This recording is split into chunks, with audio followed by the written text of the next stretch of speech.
ఎక్కడైతే అందశ్రీ గారి అంతిమంగా ఏర్పాటు చేసిన ఆ ప్రదేశాన్ని ఒక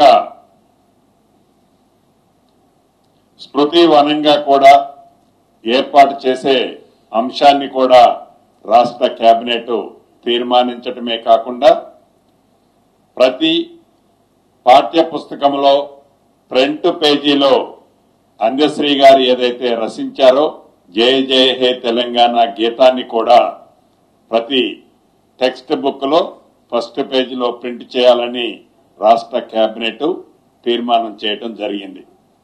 అదే రకంగా ఇంతకుముందు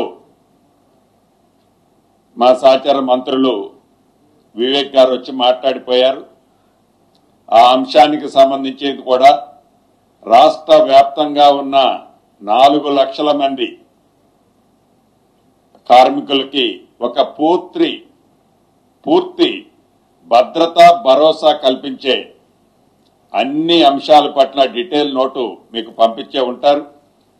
దాని పట్ల కూడా రాష్ట్ర కేబినెట్ మా నాయకులు రాహుల్ గాంధీ గారి ఆలోచనలకు అనుగుణంగా వారికి పూర్తి భద్రత కల్పించే విధంగా 4 లక్షల మంది, సుమారు 4 లక్షల మందిలో 3 లక్షల మంది వరకు హైదరాబాదు ఈ జిహెచ్ఎంసీ పరిధిలోనే నివసిస్తారు.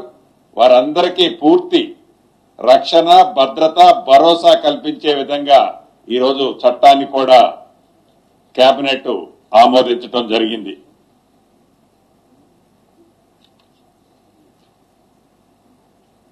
ఇక ప్రధానంగా కొన్ని నెలల నుంచి ఏదైతే కాంగ్రెస్ పార్టీ మా నాయకులు రాహుల్ గాంధీ గారి ఆలోచనలకు అనుగుణంగా బీసీలకి బీసీ కుటుంబ సభ్యులందరికీ స్థానిక సంస్థలలో 42% రిజర్వేషన్ కల్పించి ఎన్నికలకు పోవాలని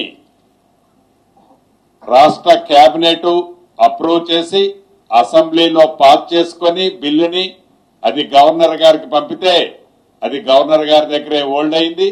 అయినా కూడా ఆర్డినెన్స్ తీసుకొచ్చి ఆర్డినెన్స్ ప్రకారం ఎలక్షన్కి పోయినప్పుడు కొంతమంది ఛాలెంజ్ చేసిన దాని ప్రకారం రాష్ట్ర హైకోర్టు దాన్ని స్టే విధించడం జరిగింది. స్టే విధించిన తర్వాత మళ్లీ సుప్రీంకోర్టుకి ప్రభుత్వం అప్రోచ్ అవటం, ఆ కేసు సుప్రీంకోర్టులో డిస్మిస్ అయిన సంగతి కూడా మీ అందరికీ తెలిసిందే. చిత్తశుద్దితో ఈ ప్రభుత్వం బీసీలకి 42% రిజర్వేషన్ కల్పించాలని శత విధాల ప్రయత్నం చేసిన కేంద్ర ప్రభుత్వ సహకారం లేని కారణంగా కేంద్ర ప్రభుత్వంలో ఇక్కడ నుంచి ఏదైతే రికమెండ్ చేసిన ఫైలు రాష్ట్రపతి గారి దగ్గరే హోల్డ్ అయి ఉండటం కారణం చేత కోర్టులలో కూడా ప్రభుత్వానికి వ్యతిరేకంగా నిర్ణయం వచ్చిన కారణం చేత రాష్ట్ర ప్రభుత్వం కోర్టులో ఫైట్ చేస్తూనే ఏదైతే 15th ఫైనాన్స్ కమిషన్ నుంచి రాష్ట్రానికి రావాల్సిన లోకల్ బాడీస్ కి రావాల్సిన సుమారు 3,000 కోట్లు ఈ మార్చితో అవి ల్యాప్స్ అయిపోయే పొజిషన్ ఉంది. దాన్ని దృష్టిలో పెట్టుకుని పార్టీ పరంగా బీసీ సోదరులకి 42% రిజర్వేషన్ లో సీట్లు అలాట్ చేస్తూ మొదట గ్రామ పంచాయతీ ఎన్నికలు నిర్వహించాలని ఈరోజు కేబినెట్ నిర్ణయించడం జరిగింది.